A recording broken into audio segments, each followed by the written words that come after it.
Açaizeiro. Colheita do açaí. Extração da borracha. Troncos de árvores empilhados. Cupuaçu em água. Cupuaçu dividido pela metade. No centro, biopirataria. Rio entre floresta. Diferentes espécies, 116 mil espécies genes e animais. ecossistemas constituem o nosso meio 46 ambiente. mil espécies A vegetais. variedade de organismos vivos faz do Brasil 20% um dos do países total de mais espécies do ricos em mundo. biodiversidade do planeta Terra. Borboleta voa, floresta de mata fechada.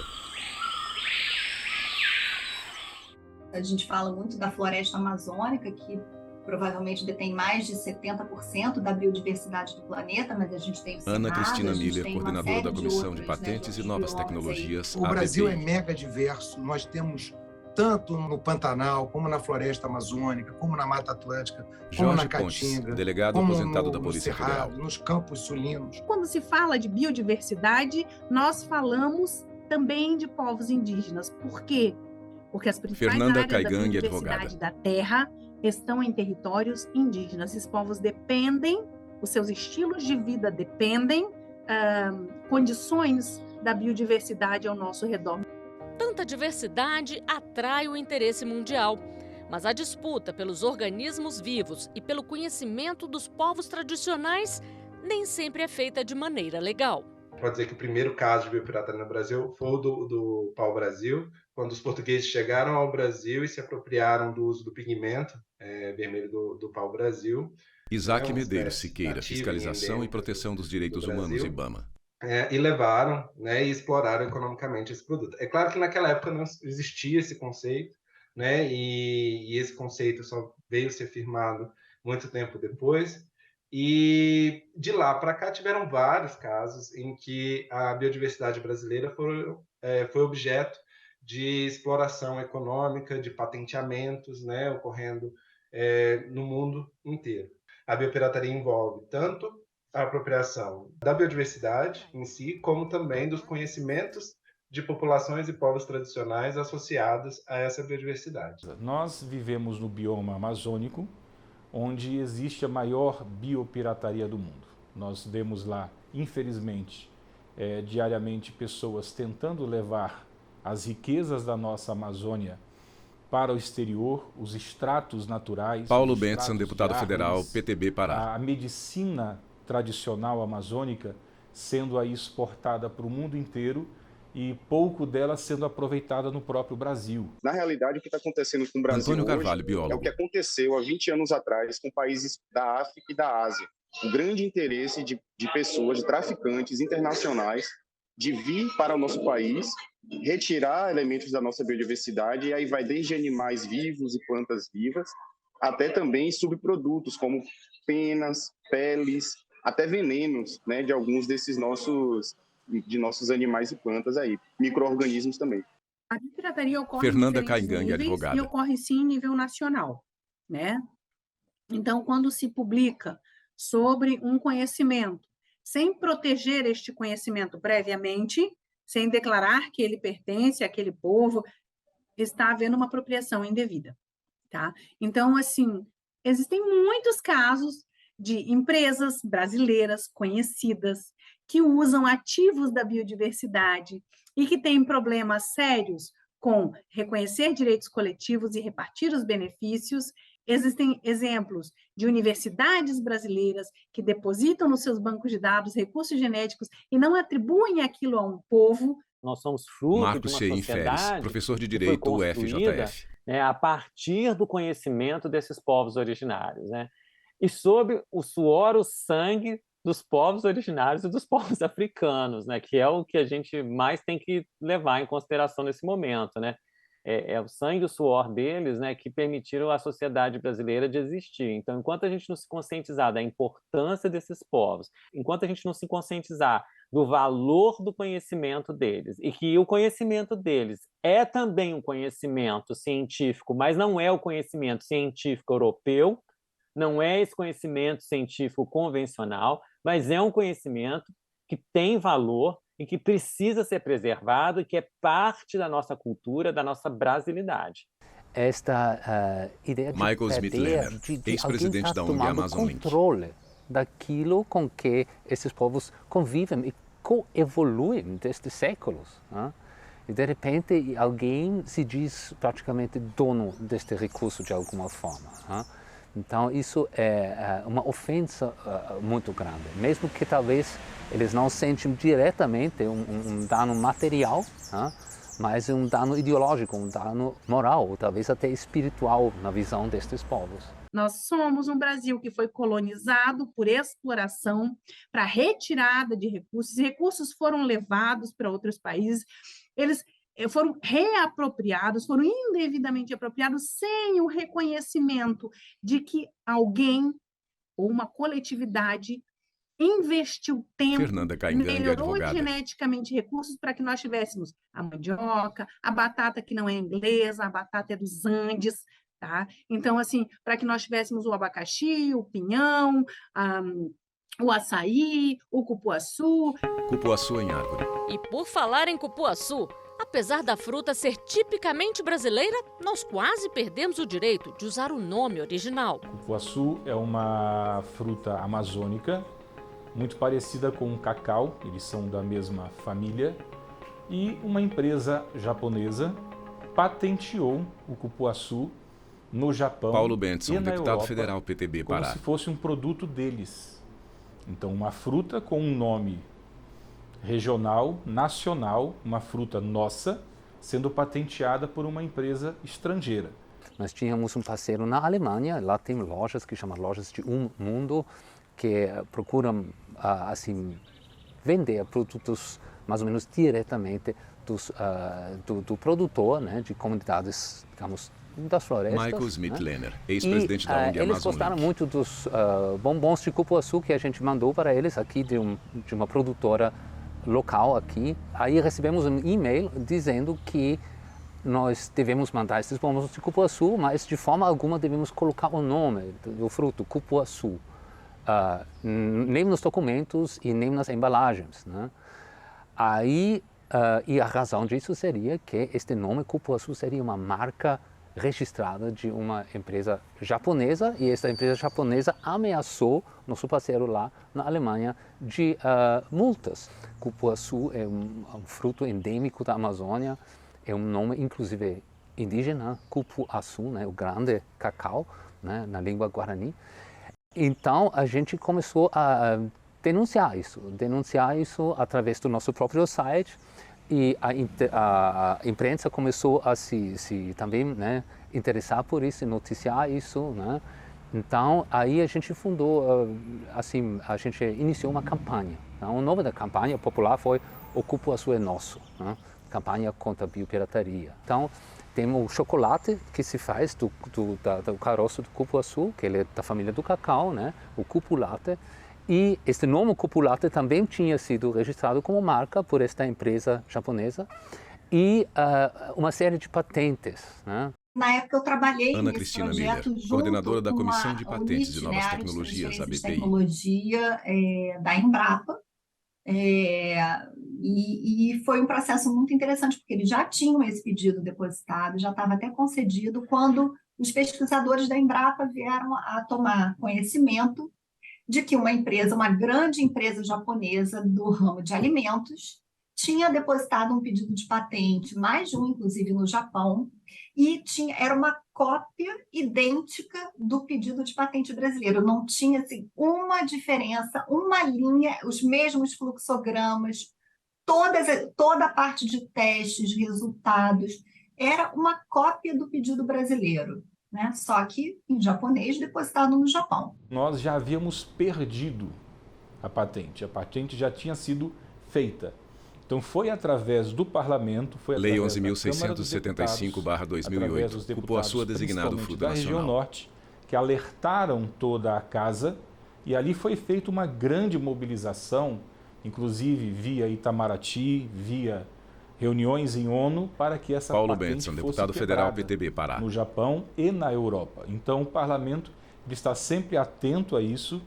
não apenas para a questão de patentes de nomes de produtos nacionais, mas também ao combate da biopirataria através das forças de segurança. Quando há algum tipo de proteção indevida, né, existem mecanismos para você anular aquele direito. Então, logicamente, cada país tem as suas formalidades.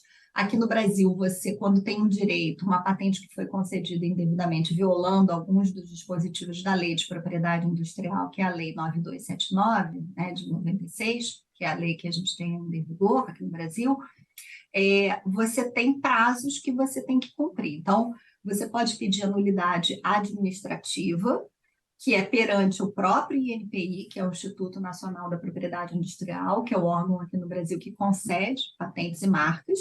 Então, você tem um prazo de até 6 meses da concessão da patente para pedir a nulidade, né, daquele direito, ou você pode pedir a nulidade judicial, né, perante, aqui no Brasil, a Justiça Federal, a qualquer tempo da vigência da patente. Açaí, PL 966/21. Para evitar que o mesmo processo acontecesse com o açaí, foi criado um projeto de lei para transformá-lo em produto nacional. Me preocupei em relação ao açaí, porque hoje é uma fruta internacional, e de alguém que fizesse da mesma forma. E esses projetos eles têm entrado aqui na Câmara em 2013. Em 2013, acordos com os Estados Unidos reconhecem a cachaça como produto brasileiro. Nacional, o nome cachaça, porque até então lá fora era usado como Brazilian Rum, o Brazilian Drink.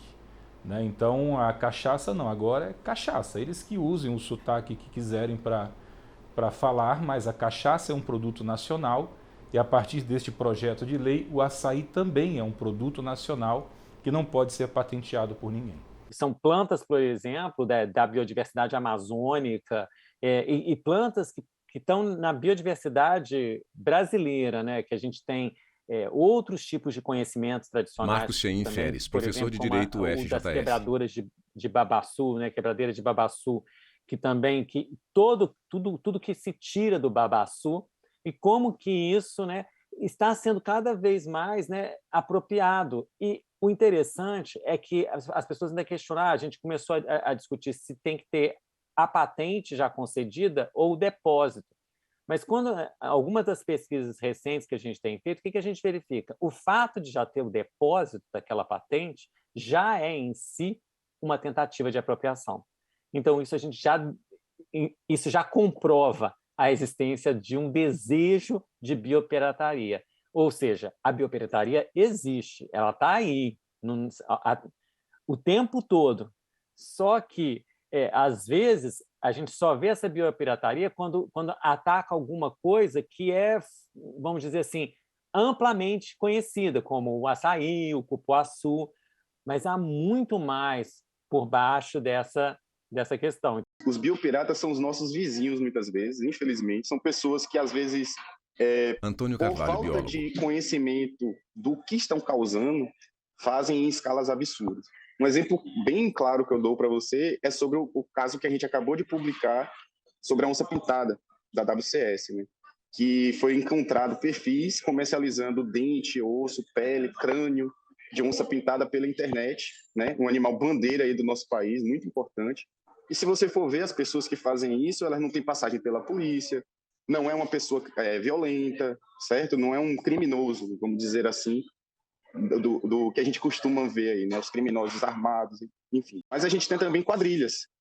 A gente tem quadrilhas especializadas. O tráfico de aves, por exemplo, pela BR-101 brasileira, é feita por quadrilhas, que são especializadas em fazer esse tipo de tráfico.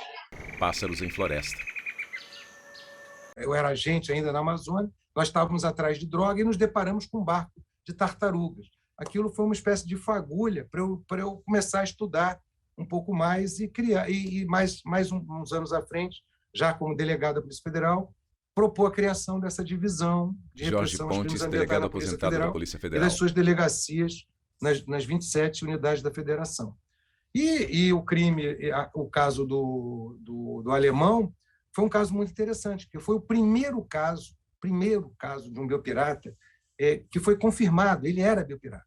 Ele telefonava para laboratórios, ele estudava aranhas, ele sabia o que cada aranha continha, ele sabia os venenos das aranhas, para que serviriam os venenos das aranhas. Ele mandava cartas para cientistas, para bioquímicos na Europa, na Suíça, na Alemanha, e nós tínhamos consciência, estávamos diante de um caso exemplar, um caso clássico que iria servir como modelo, acabou servindo até, teve um trabalho na academia muito bem feito sobre esse caso. Dos exemplos assim que a gente geralmente cita, é o caso do uso do veneno da jararaca, que é utilizado em medicamento, né, que é comercializado hoje no mundo inteiro. Isaac Medeiros Siqueira, Fiscalização e Proteção dos Direitos Humanos, IBAMA. Esse estudo, né, começou no Brasil e aí depois ele foi para uma empresa multinacional que desenvolveu esse produto e fatura,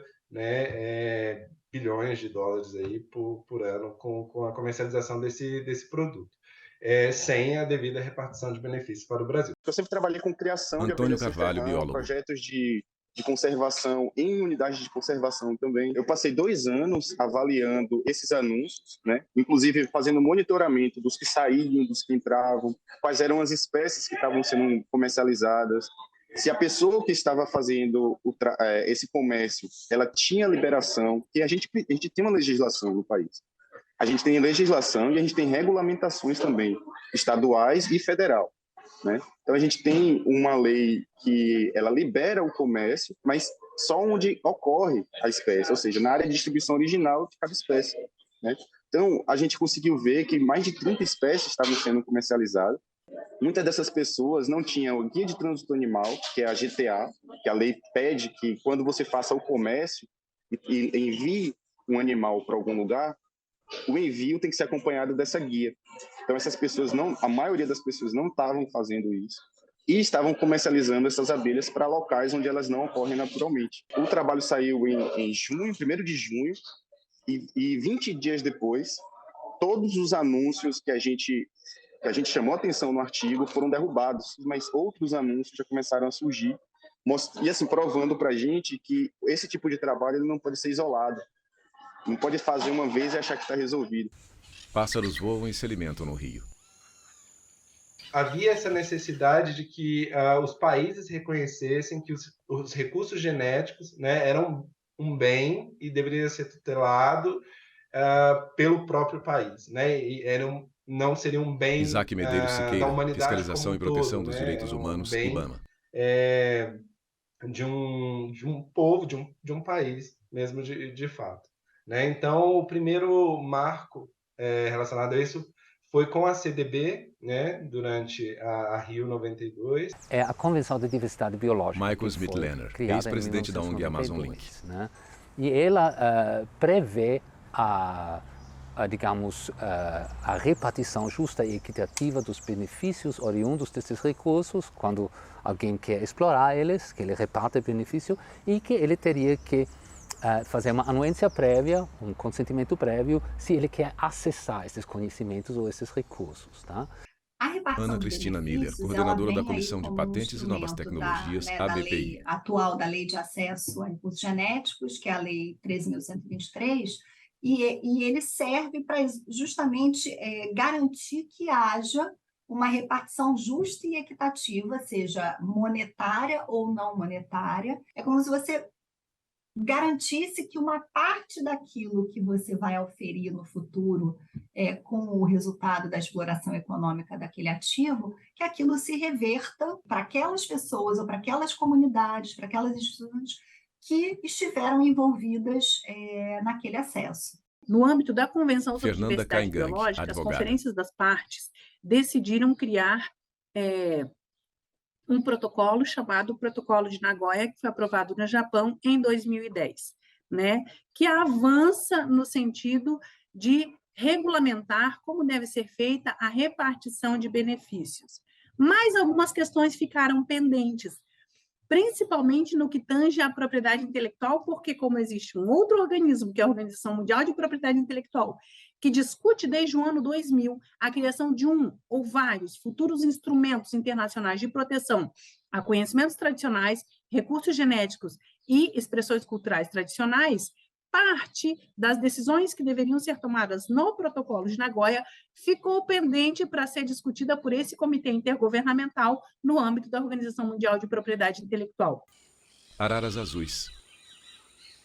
A biopirataria, o impacto mais geral dela, né, é o atentado contra a soberania nacional, primeiro, né? E com isso, ela retira do país, né, a possibilidade de utilizar esse ativo, né, também de maneira Isaac Medeiros Siqueira, Fiscalização, né, e Proteção dos Direitos possibilidade Humanos, de IBAMA. utilizar a eventual repartição de benefícios para a conservação dessas espécies e também para o desenvolvimento sustentável dos povos e comunidades que interagem com essa espécie, que usam essa espécie. Então, cabe ao IBAMA fiscalizar que as instituições de pesquisa e as instituições que desenvolvem produtos, elas estejam atentas à legislação e cumpram com o exigido da legislação.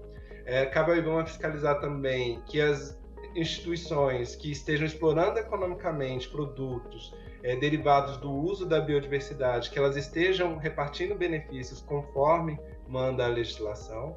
E cabe ao IBAMA também fiscalizar a saída do patrimônio genético nacional do país para fora, com essa finalidade de utilizar em atividades de pesquisa e desenvolvimento tecnológico. Existem sanções Ana Cristina administrativas, Miller, coordenadora da Comissão de Patentes, né, e Novas Tecnologias, criminais, então ABPI.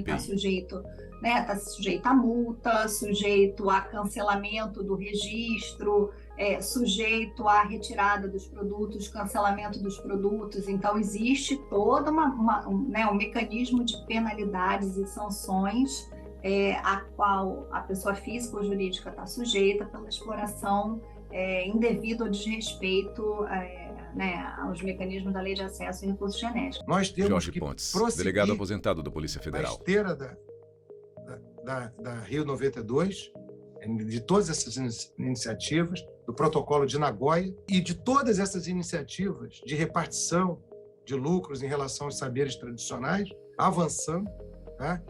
Mas é importante também que nós, no Brasil, façamos um dever de casa em relação à biopirataria, em relação à proteção da biodiversidade brasileira. Qual é esse dever de casa? Nós precisamos fazer um grande inventário. Por exemplo, quando você destrói Incêndios florestais. milhares de maracanãs de cobertura vegetal, nós podemos estar perdendo espécies. Podemos não, certamente estamos perdendo espécies que sequer foram conhecidas. O que tem sido feito já é um banco Paulo genético Benson, deputado federal, de PTB todos Pará. esses produtos, frutas e extratos da Amazônia e dos biomas brasileiros. Isso já é feito geneticamente, então isso já tem sido preservado a nível nacional pela Embrapa, pela Zemater de todo o Brasil.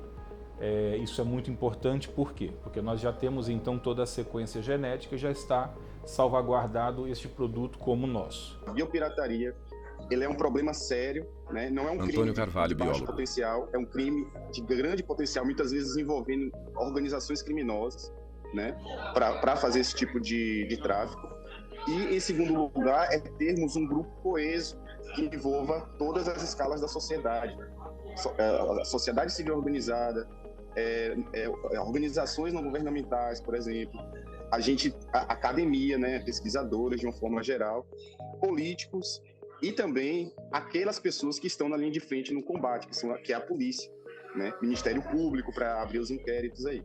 Então a gente tem que ter uma visão bem ampla do problema, saber que a gente não consegue resolver isso sozinho e fortalecer os projetos que estão dando certo e as iniciativas que têm funcionado.